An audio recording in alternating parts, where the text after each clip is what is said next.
Yo, what's up? What's up? Part 10, the final stretch. Here we go. So, to hook up his ESC to his receiver, you would need a little extension cable like that. This specific one is made by Power HD, $3. Whoop-de-doo. We open this bad boy up and then pull a little extension cable out. Here we go again with the different colors. But anyway, the light color obviously would be a signal wire. We'll plug that in there. And then we can hide this away. I'll get out of the way, you. We'll hide it away under the CVD. And then that way it's also totally out of the way and you don't have to worry about it.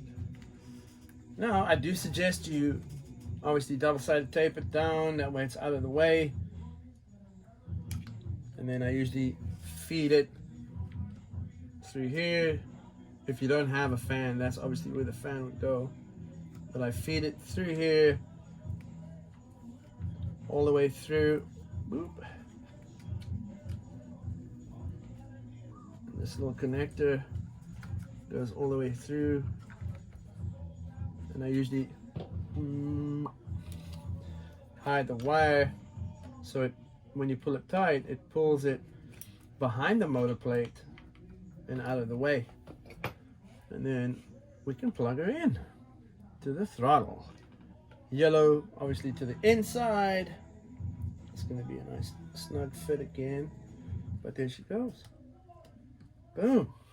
And obviously we can hide this wire, we can make it super neat and hide the wires away, all the good stuff that goes with it. So that's all hooked up. Then I throw the 28. This is from Traxxas, $5. That ups your gear ratio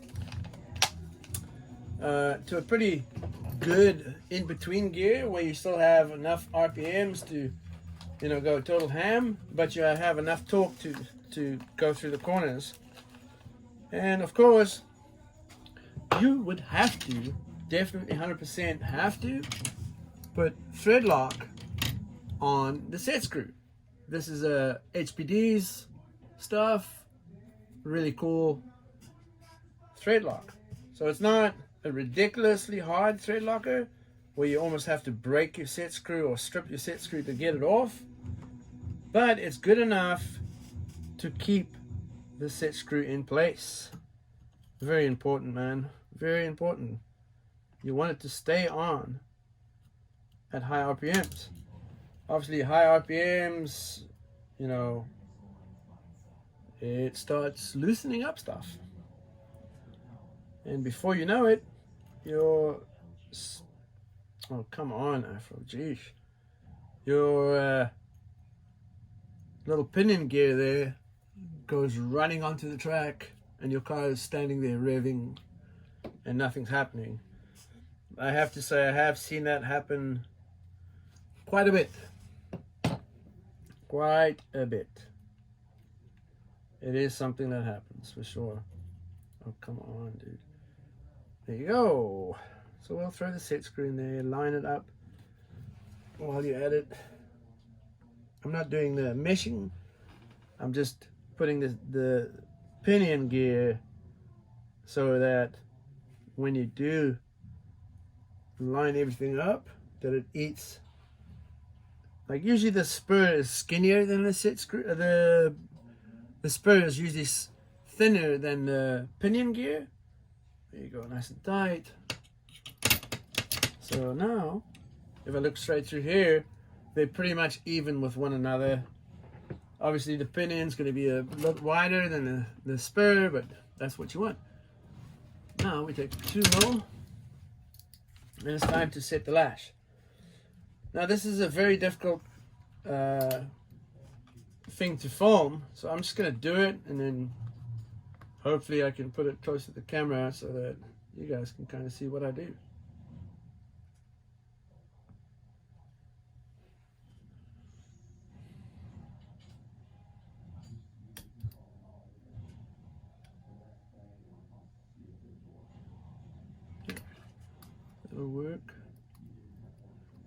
course, as you tighten this, it sometimes moves stuff, which sucks, because that means you have to start over.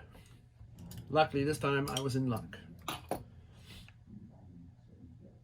So supposedly, if you take a piece of paper and put it in here and you turn this thing and it pulls in the paper, that paper gives you the right thickness. But depending on the paper. Anyway, that's the best and easiest way to do it. I usually, put it there and then see if I have some kind of movement between them, just a little bit. And that would be the same as the paper. Anyway, so that's all done. That's all done. This guy's in place. Sensors all plugged in. Battery's ready to go. I'm ready to plug this sucker into the battery. The caps are still hanging loose, so I'll put double-sided tape on the caps. Oh, there you go. So that guy's got enough length. Excuse me. Oh, double-sided tape for the switch and the caps. That's what I'll do real quick.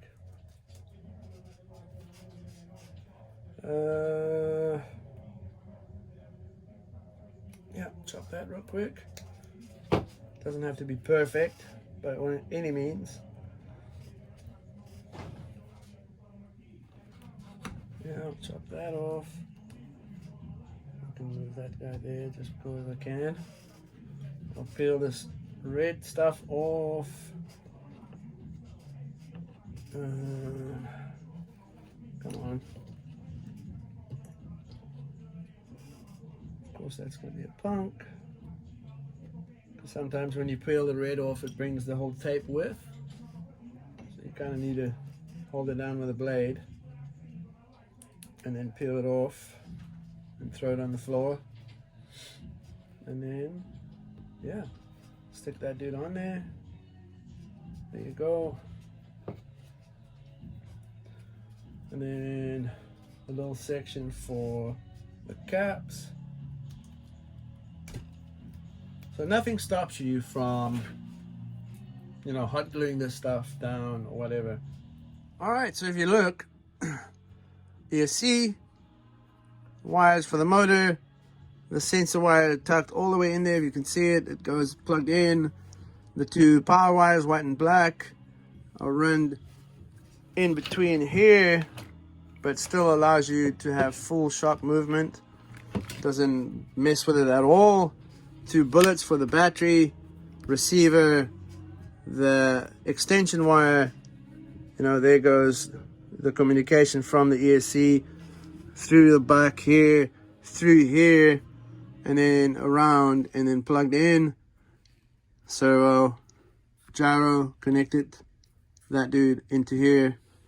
So now there's a cap down here. Yeah, being a punk, so whatever, it can just chill. Sometimes I get lazy and I just tuck it in all the way back in here, if it'll go around, of course. There you go, she goes. Yeah, I usually throw her there, on and off switch. So that's what that is. I'll take that nonsense off because it sucks. I'll add it to my collection of stuff.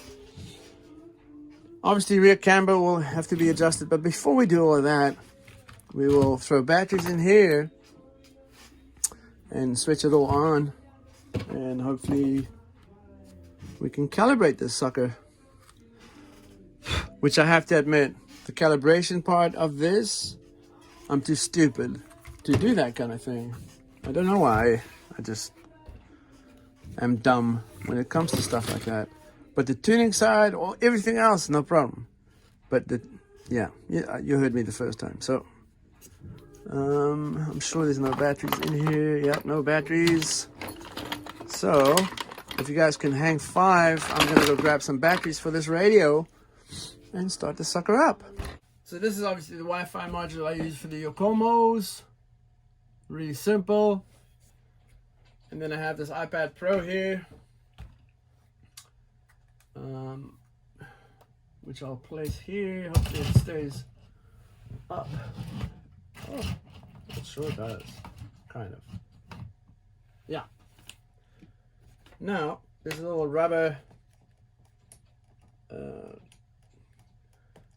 seal that sits on these right here, and it shows you this, you know, obviously the signal wire and.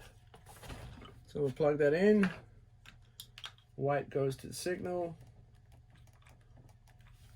And there she is, laying right here. So let me bring you guys closer. I'll move you guys here. And then obviously I'll point down like that. Yeah, that'll kind of work, I hope. Yeah. So obviously, now I've got it plugged in. Here it is. I usually just lay it there. Get out of the way of this situation going on here. Switch it on. Obviously, you need to switch on your radio. And then you go to settings. Wi-Fi. There it is. BLWM ESC Bush. Then we'll wait for it to say yes, which will have a correction mark. There you go. See the blue mark? Okay, now I'm on this dude. It's connected to this. I'll go out of that and then find the BLWM app. We'll go in there and then touch it again and wait for it to link up. She's linked. Now we can do updates and log and live and so on. I usually go settings, general settings. Yes, we are on LiPo. Cutoff voltage is usually, I make it 6. Direction of the motor, you can reverse that. Our motor is rotating in the right direction, which is fantastic. We're running a 2-pole. I don't even worry about that. I don't worry about gear ratio, tire size. BEC, the voltage I usually make 7.4. Cutoff temp, that's good enough, 135 Celsius or 275 Fahrenheit. And yes, we have ABC or CBA is what I obviously did previously, which is wrong. Okay, so throttle, power curve. I usually crank this up to 8, right? Acceleration, I usually go 8. Start power, 4% is good enough. Start current limit, there's no limits to it. And just a normal width, right? Neutral width. You can make it a wider so it has a wider neutral width, but I'm not worried about that. Reverse, I usually go 3-way tap. That way you can do a lot of e-brakes and stuff like that. Reverse delay, yep. Main reverse amount, 30 is good enough. Brake, let's go to brake. Yes, 100%. ABS off. Drag brake 0. Oh, and then I hit something. Minimum brake amount, and then a maximum 100%. Mid brake amount 50. Hard brake is what we use. We're not scared. We want Instamatic. Frequency, I really don't even care about it. Now, this is where the fun stuff come in. Okay, so I usually go that one, and then I usually go down here by the RPM. I crank it as high as it possibly can, right? And then I'll do the boost, which is the blue line. Well, before we go boost, let's just do this boost limit situation here. We'll go 15.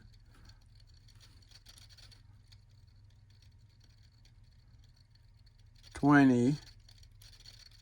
So I'm gonna have to go this one lower because it's very peaky there. 10, 20, 30, 40, and then 50. Super simple, just a very steep curve. Now we can make this curve more mellow and then jump up. But we'll worry about that later. Boost, right? We'll go 40 on boost, And then we'll open this up to, yeah, 18. That's max. Now we'll hit OK. We'll save that settings. You have to save it. All right.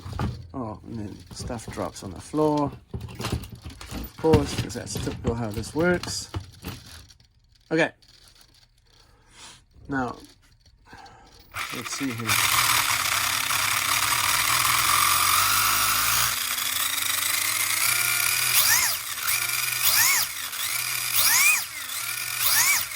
So we can remove that delay a little bit to 10.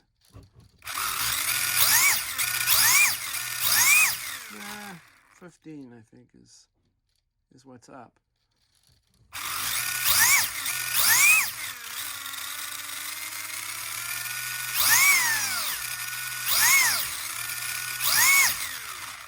Okay, that sounds amazing. Now I'll go live and I'll swoop this way. So obviously, well, let's just hit stopwatch, sure. Anyway, so let's look at, usually I look at the RPMs so it doesn't go too crazy, and then obviously the temperatures. I'm really worried about temperatures most of the time, but I don't really care about how much amperage. There's 44 amps just now, and then 20 milliamp. But yeah, I usually look at RPMs at throttle position. Right, so there's 20.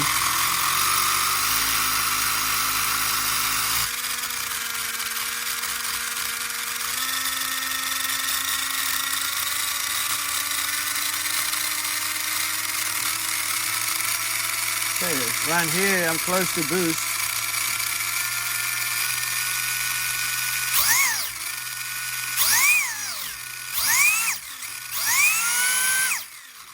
Okay, so 96,000 RPM I think is good for now. Yeah, let's go check it out. Let's drive it. I haven't done any of the tow stuff, so yeah, it's gonna suck, but let's check it out. Let's see what you can do at stock form. Okay, somehow I need to carry this radio without hitting the gas, and in the car in this hand. Okay, so obviously what we can do here, sorry, I totally forgot. This is all done now. So now we switch this off. Boom, and we can unplug this guy. Like that. We can throw this little rubber dude back in its home. Boom, so now it's all shut up. There's a port for a fan if you want it, or you can run a totally different standalone fan. There's a spot for the fan here, and that's obviously the wiring for the ESC. Anyway, let's go out there and see what this bad boy can do. So I'll throw it on the floor. I haven't even done the shock height, so it's probably way too low and it's gonna suck terrible, but I'll show you what I do. And now it's dead because I haven't put it on. Would help if I switch it on. Yep.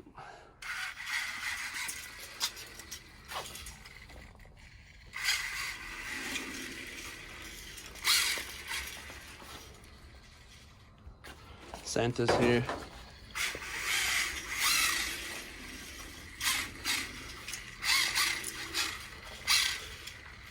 So all I'm gonna do is set you guys up here and drive it at you and just around this area here.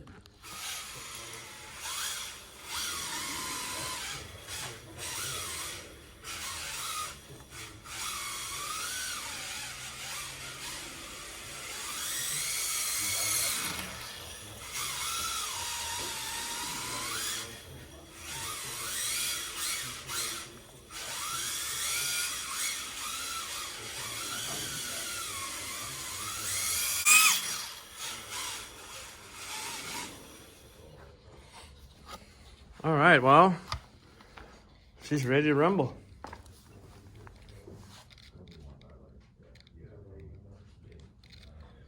Cool. Thank you guys for watching. Take it easy. Next bolt starts tomorrow for a good customer of ours, Mr. Ron from Florida. Anyway, that's just the basic package. That's what's available online. Go out there, grab some, follow my videos, and it's simple as that. Need any questions? Ask me on YouTube. Anyway, guys, peace. I'm out of here.